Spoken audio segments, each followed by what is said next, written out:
আজকে আপনাদের জন্য আমরা নিয়ে এসেছি এক হাড়হিম করা ভূতের গল্প, অব্যক্ত। গল্পটি লিখেছেন ডেনি দেবনাথ। গল্প পাঠে নন্দলাল বিশ্বাস। আর এই ভয়ঙ্কর ভূতের গল্পকে আরও বাস্তবসম্মত করে তোলার জন্য আবহ চিত্রণে শিবাজি দেবনাথ। আজকের গল্প অব্যক্ত। মাঘের কনকনে ঠান্ডা আর কুয়াশা মাখা রাত। ঘড়িতে তখন 1টা। বনভোজন সেরে যখন গ্রামের নির্জন রাস্তা দিয়ে ফিরছি, শরীরটা বেশ ক্লান্ত, কিন্তু মনটা একটা অজানা আতঙ্কে কুঁকড়ে আছে। সামনেই সেই প্রকাণ্ড বটগাছ। গ্রামের লোকে বলে ওই গাছে নাকি অতৃপ্ত কোনো আত্মা বাস করে। অমাবস্যার রাতে নাকি গাছের ডালগুলো বড় বড় হাতের মতো নাড়াচাড়া করে। আমি গাছের বেশ কিছুটা দূরে থমকে দাঁড়ালাম। বুকের ধুকপুকুনি নিজের কানেই শুনতে পাচ্ছি। ভাবলাম, না, একা যাওয়াটা ঠিক হবে না। কারো জন্য অপেক্ষা করি, কেউ একজন আসুক। মিনিট 5 পর কুয়াশা ছেড়ে একটা আবছা অবয়ব এগিয়ে এলো।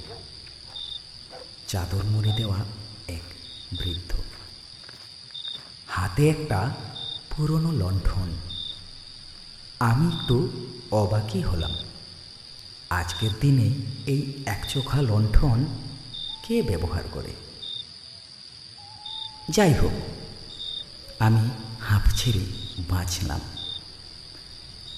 একটু সাহসের সুরেই বললাম, দাদু, ওই বটগাছটা একা পেরোতে আমার বড্ড ভয় করে।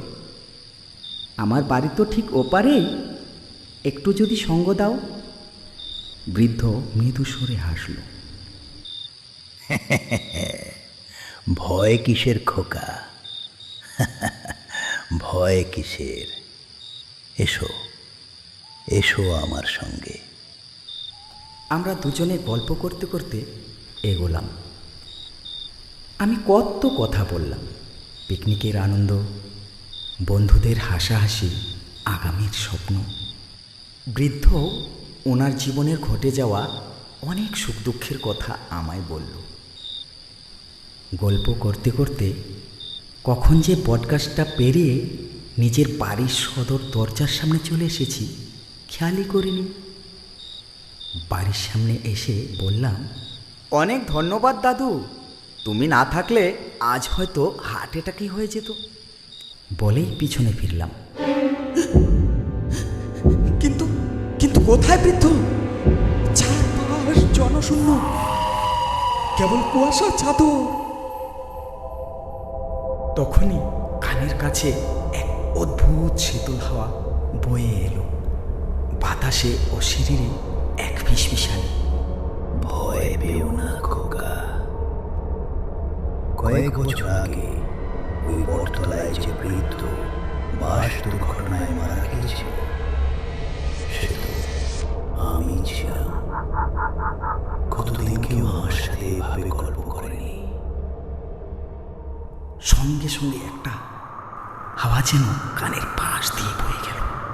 মুহূর্তে আমার শিরদাঁড়া দিয়ে একটা হিমশীতল স্রোত বয়ে এলো।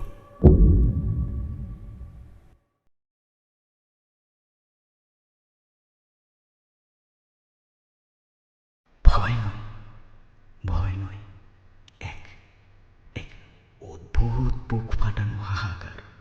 আর বেদনায় আমার মনটা ভারী হয়ে গেল। আমার জন্য যে আজ দেবদূত হয়ে এলো, সে আসলে একাকিত্বের এক অতৃপ্ত দীর্ঘশ্বাস। আর শেষ কথাগুলো যেন রাতের নিস্তব্ধতায় এক এক চিরন্তন যন্ত্রণা সুর হয়ে প্রকৃতিতে বাজতে লাগলো।